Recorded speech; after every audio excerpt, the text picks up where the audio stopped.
வணக்கம். நெஞ்சுவலி பயமா? நெஞ்சுவலியை போக்கும் 3 வர்ம புள்ளிகள். ஒரு நாளைக்கு 3 நிமிடம் ஒதுக்குனா போதும். இதுதான் இன்னைக்கு நம்ம பார்க்க போறோம். நெஞ்சுவலி வருவதற்கான காரணங்கள் ஒரு 3 காரணம். ஒண்ணு இதய சம்பந்தப்பட்ட பிரச்சனைகள். இன்னொன்று காற்று சம்பந்தப்பட்ட பிரச்சனைகள். இதய சம்பந்த பிரச்சனைன்னா ரத்த ஓட்டத்தோட சீரா இல்ல. அவ்வளவுதான். தன்மை வேறுபட்டிருக்கு. அதுதான் நெஞ்சுவலி வரும். வாதம்னு சொல்லுவாங்க. அதாவது உடலுக்குள்ள காற்று பகுதி அதிகமா இருக்குன்னு அர்த்தம். அதனால வரலாம். இது 2வது.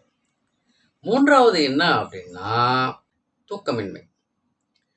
தூக்கம் இரவுல தூங்கணுங்க. யாரு ஒருத்தர் இரவு நல்லா தூங்குறாங்களோ அவங்க ஆரோக்கியமா இருக்காங்கன்னு அர்த்தம். இரவு 9ல இருந்து 3 மணி வரை தூங்கணும். ஏங்க எனக்கு தூக்கம் வரலைங்க, நாங்கள் என்ன பண்ணணும்? நீங்க சொல்லிட்டீங்க, தூக்கம் எப்படி வருது அப்படின்னு கேள்வி கேட்டா அதுக்கு ஒரு வர்ம புள்ளி இருக்கு. இது 3 தவிர அது தூக்கிறதுக்கு தனி. கை நெருக்கு வரணும். கை எடுத்துட்டு பாருங்களா, ஒரு கையில் ஒரு கை கோத்துட்டு இந்த மாதிரி விரல பின்பக்கத்தில் ஒரு அழுத்துறேன். நுனி பகுதி அழுத்துறேன் பாருங்களா. அழுத்துறேன்னா அப்படியே ரம்மியமாக தூக்கம் வரும். இது கை நெருக்கு வரணும். இல்லைங்க, இந்த கையில் அழுத்தி பார்த்தேன் வரலைங்க, எனக்கு ரொம்ப மன அழுத்தமாக இருக்குது அப்படின்னா இந்த கை மாற்றிக்கலாம். அப்படியே மாற்றிக்கிட்டு ஒரு அழுத்து, அப்படியே ஒரு அழுத்து. 1 நிமிடம் நல்லா தூங்கலாம். இரவு 9 மணிக்கு வந்த பிறகு நல்லா தூங்கலாம். சரிங்களா? இது தூங்குறதுக்கான பயிற்சி. இதனால மன அழுத்தம் குறைஞ்சிடும். இன்னும் மன அழுத்தம் குறையலையா அப்படின்னா வல்லாரை கீரை கிடைச்சா சாப்பிடலாம். எப்போ கிடைக்குதோ சாப்பிடலாம். அது கிடைக்கலன்னு வச்சிங்களா, ஈஸியாக கிடைப்பது நமக்கு துளசி இலை.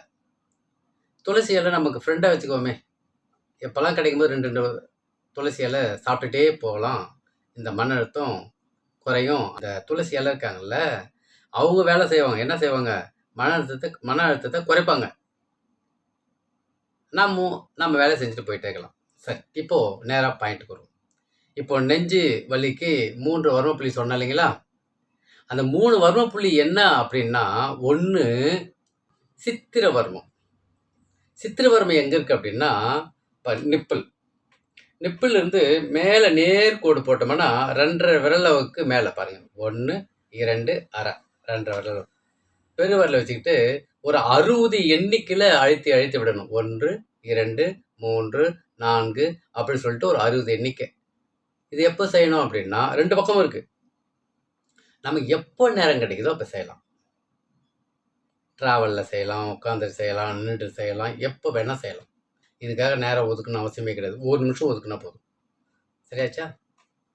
நெஞ்சு வலி பயத்திலேருந்து மீண்டு வருவதற்கு, என் நெஞ்சு வலி வந்துருமா, ஹார்ட் அட்டாக் வந்துருமா, நான் குண்டாக இருக்கேன், நான் ஃபேட்டாக இருக்கேன், எனக்கு கொழுப்பு அதிகமாக இருக்குது, பிபி அதிகமாக இருக்குது, இப்படி வந்துருமோன்னு பயம் இருக்கேன் பார்த்தீங்களா? யாருக்கோ ஒருத்தர் நடந்திருக்கும். நமக்கு ஒரு 3 பயம் இருக்கேன் பார்த்தீங்களா? கவலையே வேண்டாம், வச்சுக்க வேண்டியதான்.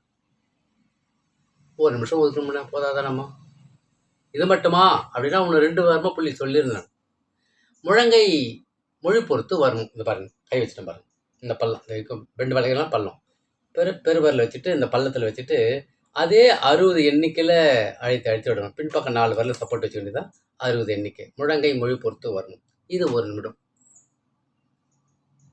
3வது ஒன்று சொல்கிற மாதிரிங்க, முழங்கை கீழ் நடுக்கு வரும். அது பக்கம் முன்பக்கம் சொல்லுவாங்க. முன் முழங்கை கீழ் நடுக்கு வருமோன்னு பேருங்க. இப்போ இருக்குங்களா கையே, இந்த ரிஸ்ட் இருக்குங்களா, இந்த ரிஸ்ட்டு கீழே ஒரு வரலுக்கு கீழே இதாங்க. 1 நிமிஷம் அழுத்தலாம். இல்லைங்க எனக்கு நேரம் இருக்குது அப்படின்னா 2 கையிலும் அழுத்தலாம். இந்த கையில் ஒரு 3 நிமிடம் காலையில் செஞ்சுடுவோம். இந்த கையில் செய்யும்போது மாலையில் செய்வோம். மாற்றி செய்யலாம். 3 பயிற்சி தாங்க. நமக்கு ஹார்ட் அட்டாக் வரவே வராது. இரவு தூக்கம் தூங்க போகிறோம் நல்லா. நெஞ்சு வலி வரவே வராது. தைரியமாக இருக்கலாம். நாமும் இதை பயன்படுத்துவோம். உடல் நலம் காப்போம். நம் நலம் நம் கையில். அன்புடன் உங்கள் கண் ரவிவர்மன்.